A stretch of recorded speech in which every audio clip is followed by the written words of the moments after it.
So sales is a very, very useful skill. Whether you're looking for a job, you want to get into tech or a startup, because it's one of the most growing role and it's a role always needed. AI come go, sales is always needed. But even if you want to be a good consultant, if you want to build a personal brand, if you want to sell your own startup, if you want to pitch something, if you want to use it for social life, for relationships, sales is very, very useful. So in this video, I'm going to show you a map that can help you understand sales a bit more and have more clarity around the sales roles that exist if you're looking for work. Because on the internet and in the job world, there are like so much different keywords and different titles for each salesperson. So someone can be called this, and in a job description, you will see that it's advertised like as a maybe account manager somewhere else, like an executive.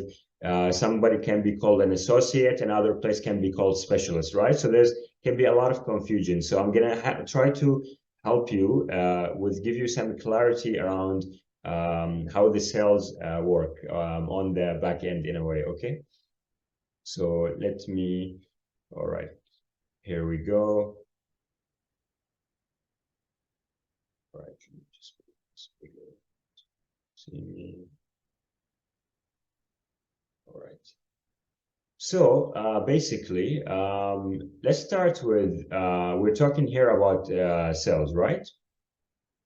So first thing, what a person who wants to sell something or want to convince someone of something, what do they need?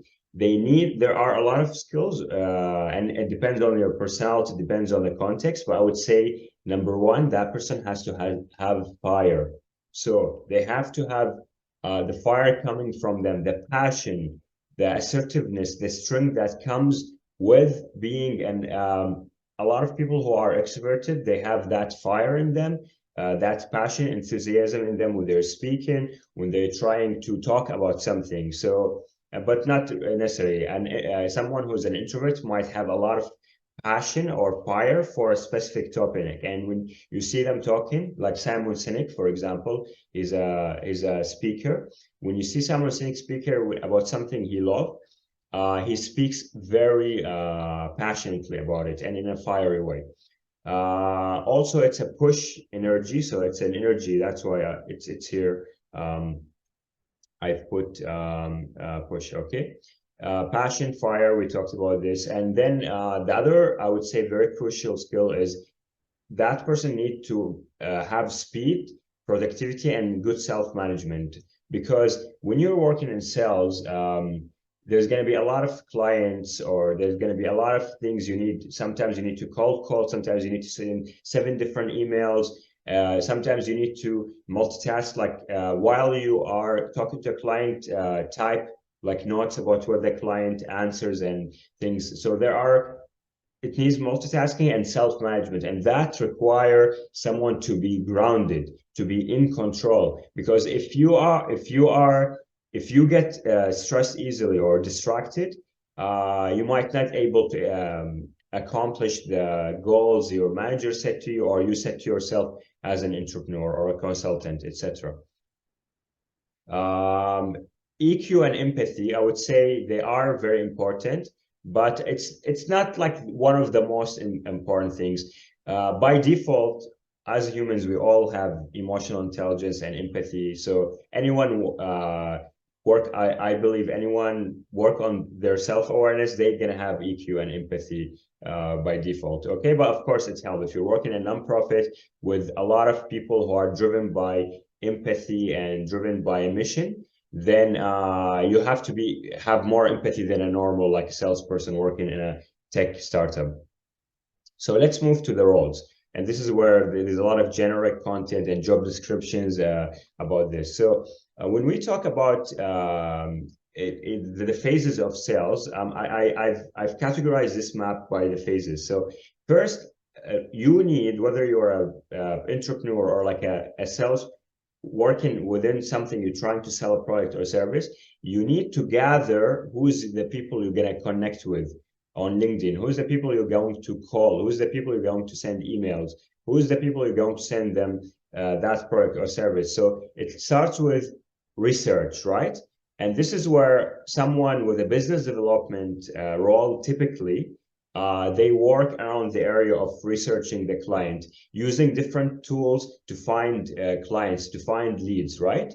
And then some business development people, they do the first step, they talk to the clients, and they introduce that person, that client, that person to the product or the service they're trying to sell or push, okay, or advocate for. Then you get the normal salesperson that can be called a sales representative or associate, a sales officer, typically is the person that make the client get interest in the product. So they usually speak about the product, about the service, and send the material, try to help the client understand what is the product and about. So after you research and define who's the client, and that requires some good skills to research, you identify like 10 people, 9 people, they're very good qualified leads. Then the next area typically is the sales, normal sales associate or officer that do the call, actually do the talking, right? Then we get the next step. It goes to the senior salesperson, or maybe it can be called a sales executive, right?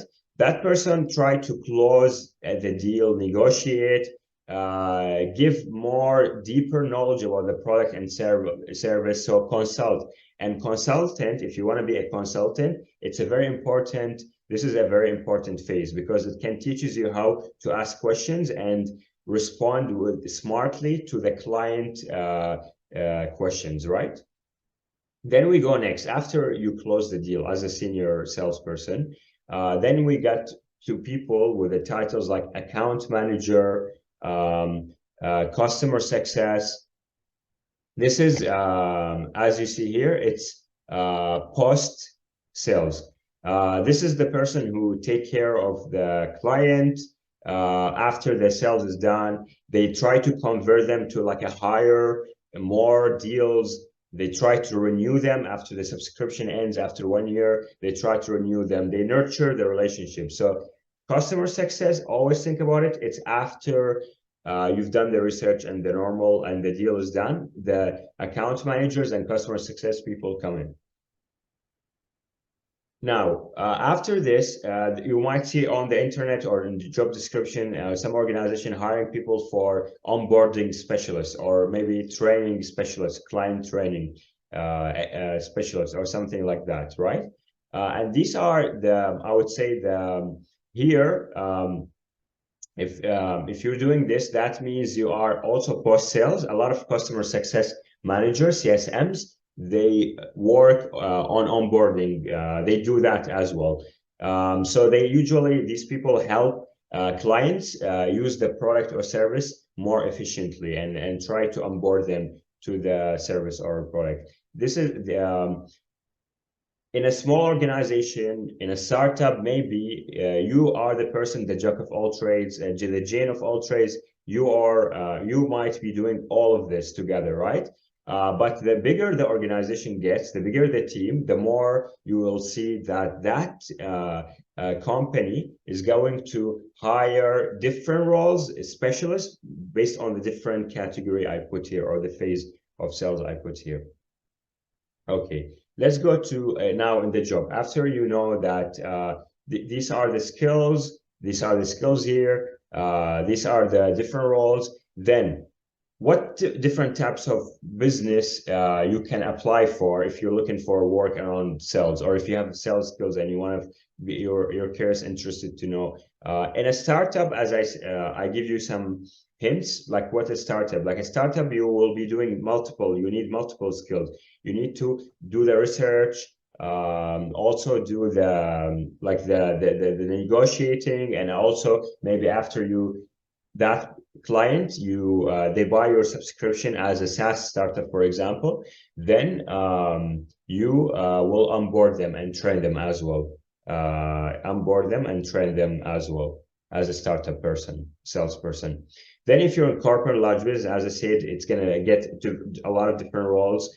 Don't get confused a lot on the internet. When you see a job description with a title, go over it quickly, and then that will give you a hint. If you watch this video and maybe watch it again, you will get a good clarity image about the how does it work. So when you read the job description and over the overview, you're gonna understand. It's gonna tell you they might be using a different title in the job description or in the advertisement or in the poster, but at the end of eventually it's going to be within this category or within these titles. Okay. Next, if you're working in a nonprofit, so as I said, nonprofit people might need more specific skills over other people. Like if you're working if you're selling a hardcore engineering product, in an engineering firm, large firm, you might need here the push, this skill, like the assertiveness, a lot of assertiveness, versus someone might be a sales in a nonprofit.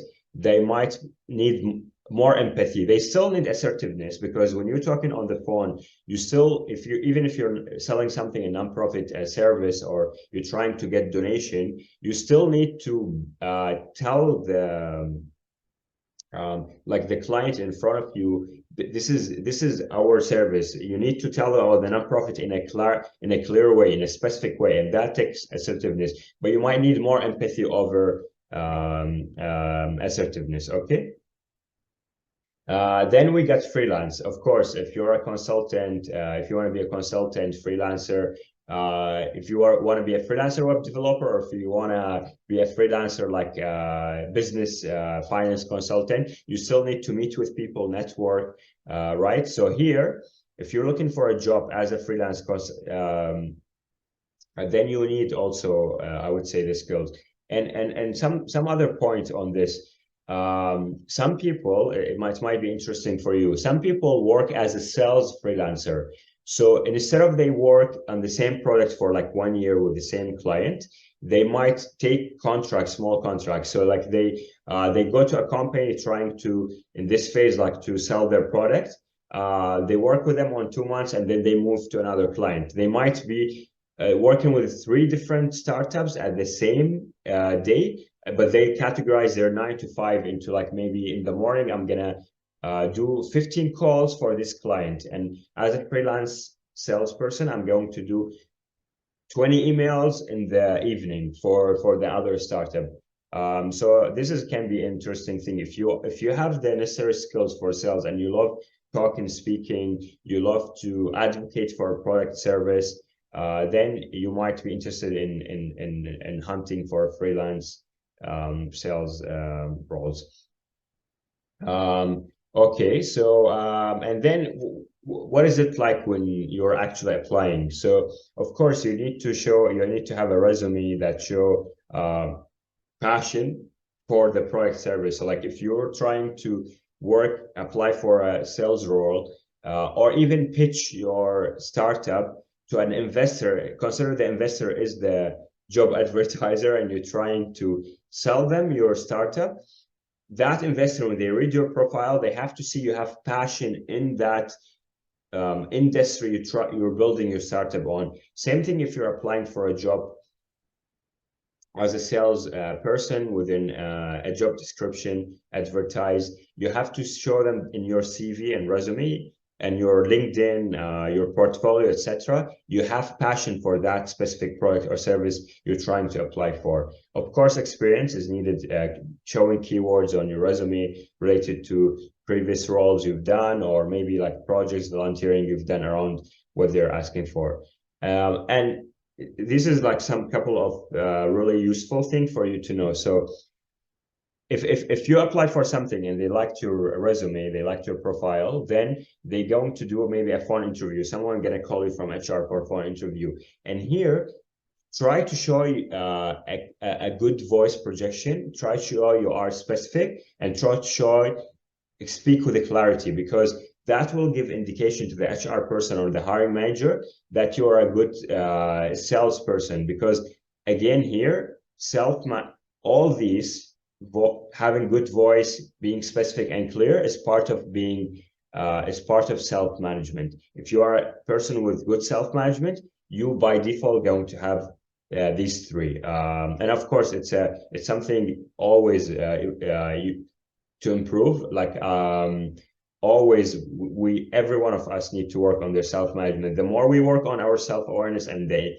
internal skills we have, the more I would say we can have more clarity and become more specific person.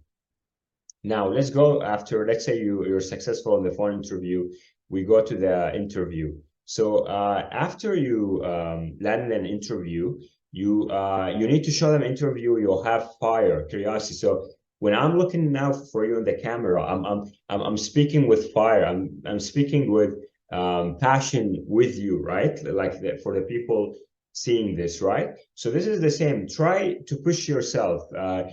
Every one of us, like, just so you know, this is because I'm doing the video. Most of the time I'm an introvert. I do meditation a lot. Like I do my own thing. I work behind the screen a lot. I'm not a typical extroverted salesperson, but because I'm a human, every human has fire. So I can use that in a specific time. Self-awareness teaches me to use fire in when it's needed, in the context needed.